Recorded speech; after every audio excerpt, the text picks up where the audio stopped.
Hello everyone, welcome to this channel Word Trek with Pyara. मेरा नाम है प्रियंका और आज की वीडियो में मैं आप लोगों के लिए लाई हूँ इडियम्स एंड फ्रेजेस। ये सारे इंपॉर्टेंट इडियम्स एंड फ्रेजेस हैं। ये उन लोगों के लिए ज़्यादा इंपॉर्टेंट है जो एग्ज़ाम का प्रिपरेशन करते हैं, बिकॉज मैं एग्ज़ाम ओरिएंटेड बुक से ही मैंने ये लिया है। और जो अपने इंग्लिश को इन्हेंस करना चाहते हैं, इम्प्रूव करना चाहते हैं या एक लेवल ऊपर ले जाना चाहते हैं, तो उनके लिए भी इम्पॉर्टेंट है। चलिए स्टार्ट करते हैं। हमारा पहला इडियम है dig the grave. Dig the grave जिसका अर्थ होता है टू टार्निश या टू डिस्ट्रॉय, मतलब कलंकित करना किसी चीज़ को या किसी व्यक्ति को या किसी चीज़ को नष्ट करना। टू टार्निश और to destroy, dig the grave. Next है हमारा draw the long bow. Draw the long bow मतलब एग्जैजरेट करना। एग्जैजरेट का क्या अर्थ होता है? किसी भी चीज़ को या किसी भी वाक्य को या किसी भी सिचुएशन को बढ़ा चढ़ा कर कहना या बताना।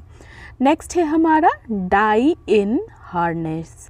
डाई इन हार्नेस जिसका अर्थ है die while working. Die while working मतलब काम करते करते मर जाना। हम कभी कभी मजाक में कह देते हैं ना कि इतना काम मत करो, काम करते करते एक दिन मर जाओगे, तो वही अर्थ है die in harness. Dutch courage. Dutch courage. Dutch करेज का अर्थ होता है bravery under alcoholic influence. Bravery under alcoholic influence जिसका अर्थ है शराब की नशे में बहादुरी। बहुत लोग होते हैं ना जो बहादुर बनते हैं लेकिन वो नशे में होते हैं। नेक्स्ट है हमारा daredevil. Daredevil. Daredevil का अर्थ है फियरलेस पर्सन। फियरलेस पर्सन मतलब निडर व्यक्ति, जिसको किसी चीज़ का डर या भय ना हो, बिल्कुल फियरलेस हो, तो ऐसे व्यक्ति को थ्रू क्या बोलते हैं हम? Daredevil. नेक्स्ट है dead broke. Dead broke. Dead broke का अर्थ होता है पेनीलेस। पेनीलेस मतलब जिसके पास कुछ भी धन राशि ना हो। धन राशि ना हो, पैसे ना हो, बिल्कुल पेनीलेस हो, तो उसे हम क्या बोलेंगे? Dead broke. हमारा अगला इडियम है down and out. Down and out. Down and out का अर्थ होता है पुअर, गरीब, एंड रूइंड मतलब बर्बाद। गरीब भी है और बर्बाद भी है, मतलब कि पुअर एंड रूइंड, गरीब और बर्बाद को हम क्या बोलेंगे? Down and out. हमारा अगला है draconian law. Draconian law. Draconian law को इंग्लिश में हम कहेंगे, इसका मीनिंग होता है in English extremely severe law. Extremely severe law मतलब बहुत ज़्यादा जहाँ पे कानून कठोर हो, टफ हो, अत्यंत कठोर कानून, law, extremely severe law. Next है हमारा die hard. Die hard. Die hard का अर्थ होता है persistent in struggle. Persistent in struggle. Persistent का अर्थ होता है निरंतर, लगातार, कंटिन्यू, ठीक है। इन स्ट्रगल संघर्ष में, तो संघर्ष में निरंतर, तो उसे आप क्या बोलोगे? Die hard. नेक्स्ट है days of reckoning. Days of reckoning. Days of reckoning idiom का अर्थ होता है time to answer for one's action.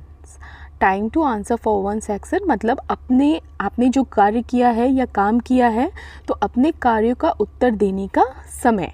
Next down in the mouth. Down in the mouth. Down in the mouth का अर्थ है out of elements. Out of elements मतलब क्या हुआ? इसका अर्थ उदास, निराश और हताश, अनहैप्पी, अनप्लीजेंट, बहुत ज़्यादा हताश होना।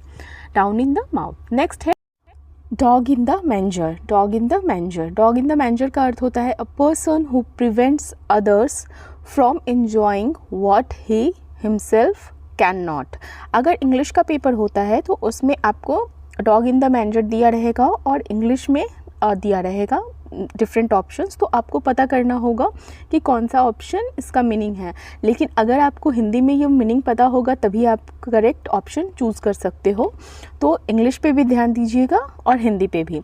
तो अ person who prevents others from enjoying what he himself can not का अर्थ है वह व्यक्ति जो दूसरों की उस चीज़ या उस सिचुएशन का आनंद लेने से रोकता है जिसका वह स्वयं आनंद नहीं ले सकता। मतलब कि आप जिस चीज़, आपके पास जो चीज़ नहीं है, आप नहीं कर पाए वो चीज़, सामने वाले को भी उस चीज़ से आप रोक रहे हो। Our next idiom is damp squib. Damp squib. Damp squib का अर्थ होता है कंप्लीट फेल्योर, पूरी तरह से खराब हो जाना, फेलियर हो जाना, फेल हो जाना। ऐसी स्थिति ऐसा सिचुएशन या ऐसा इवेंट, ऐसा इंसिडेंट, ऐसी घटना जो अपेक्षा से बहुत कम प्रभावशाली हो, मतलब जो आपने सोचा हो उससे बहुत ही ज़्यादा कम हो या फेल्योर के करीब हो, मतलब फेल होने के करीब हो, तो उसे आप क्या बोलोगे? Complete failure. और इसका इडियम क्या हुआ? डैम्प स्क्विब। ठीक है, तो आज के लिए इडियम्स एंड फ्रेजेस में इतना ही। अगर आप इस तरह से डेली चाहते हो कि मैं 15 से 20 इडियम्स एंड फ्रेजेस इस तरह से एक्सप्लेन करूँ तो प्लीज़ कमेंट बॉक्स में अपना कमेंट दीजिएगा और डेली के लिए बताइएगा। अदरवाइज़ मैं बीच बीच में लाती रहूँगी। Have a nice day. Thank you.